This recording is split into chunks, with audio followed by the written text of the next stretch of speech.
Hello everyone, my name is Aubrey Tetrup and I have POTS, Postural Orthostatic Tachycardia Syndrome. And I am going to explain very quickly and simply to you the differences between convulsive syncope and the seizures that you find in epilepsy and why they get confused. Before I start getting into the differences between those two, I'm just going to first off explain what syncope is. To put it shortly, syncope is fainting, and it's caused by a drop in your blood pressure.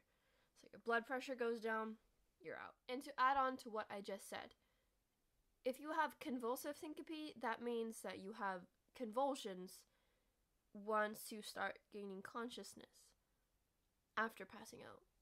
And if those convulsions are intense enough, they can look like a grand mal seizure. And what causes seizures that you find in epilepsy are abnormal electrical impulses in your brain. So different causes, they look very similar, and a lot of the symptoms can even be very similar. So that is basically the information that you need, and if you want to hear my experience with it, that's what the rest of this video is going to be about. To be honest, I don't remember a lot. During this time of my life, I don't remember most of that time of my life because I had a lot of amnesia. I spent half or more of the day just going in and out of consciousness every few seconds. So when I was conscious, I wouldn't remember it.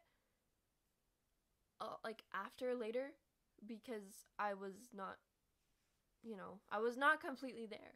But what I do remember is I would be walking around and I would be acting very silly and stuff, and then I'd go sit on the couch, and I just remember I would slowly go like this, and then I would start shaking very intensely. It can range convulsive syncope can range anywhere from minor twitches to full body convulsions that look like grand mal seizures. And the degree of consciousness you can have can vary. I remember I could not respond to anyone around me, but I could hear everything, and sometimes I could see, which actually made it more scary because I could feel and sense everyone around me panicking, and I was powerless to be able to tell them I'm okay. And they thought I was dying or something. I have many less syncope episodes. Is that how you say it? I have a lot less of those now, especially since when I go out in public, most of the time I will have my wheelchair. If I know that I'm going to be going somewhere where I can sit down, and I know for a fact that there will be seats for me and I will not be having to walk around a lot, I might not bring it, but if I'm going somewhere like Walmart, I have to bring it or I can't go in. So having my chair is a big help. And also, even just knowing what the heck is happening to me helps.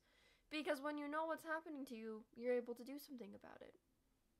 When you don't know what's happening to you, what do you do? I'm going to end this video very soon, but I would just like to add a few notes. And here's something that I find very interesting. The same physiological effects that happen to somebody in POTS are the same thing that happen to a drunk person. Because when somebody is drunk, their veins in their legs and stuff don't contract. So that's why they act all wobbly and their brain's not quite there, and that's also why they could pass out. Those are the same things that happen to someone in POTS. When we stand up, our veins don't contract, so there's not enough blood in our brain, we pass out. Which is also why sometimes before I pass out, I will start acting what we call loopy. Basically, I act as if I was a drunk person. That we know now that if I start acting that way, that I need to sit down. Before, we didn't know that. One more note, and then I'm going to let you go. So I am seeing a doctor next week at Stanford. I was referred to him by my local doctor. That's not the point. The point is, I was reading an article that was about the doctor that I'm seeing at Stanford. My mom sent it to me.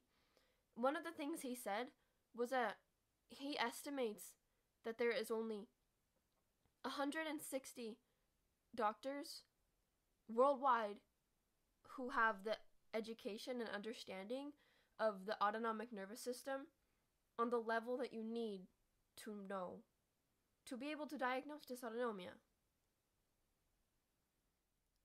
Once you hear that, I mean, it's no wonder why it takes people so long to get diagnosed. There's only 160 doctors worldwide who can do it. And after you do finally find a doctor who understands, you have to wait 6 months to a year to get into a clinic that has the diagnostic, tests available. Because there's only 3 clinics in the whole United States for 70 million people.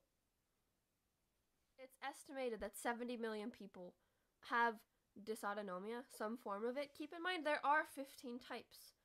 Not all 70 million people have POTS, but a good amount of them do. 70 million people for 3 clinics.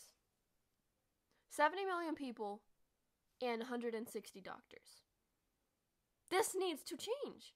Thank you to everyone who spent their time with me listening to this. It's honestly, it means a lot to me, even more so than my other videos, because this is not something a lot of people know about, and I really think it should. 1 in 100 teenagers has it. You probably know someone. And a lot of times, you don't see us because we're at home in bed because our doctors say that we're okay, when we're not. So, thank you for listening. This got a little bit off topic, but I did cover what I wanted to cover at the beginning. I love you guys. Thank you so much for your support. Please leave a like and subscribe. I post videos. I post singing videos. I post videos related to being on the autism spectrum. I have Asperger's.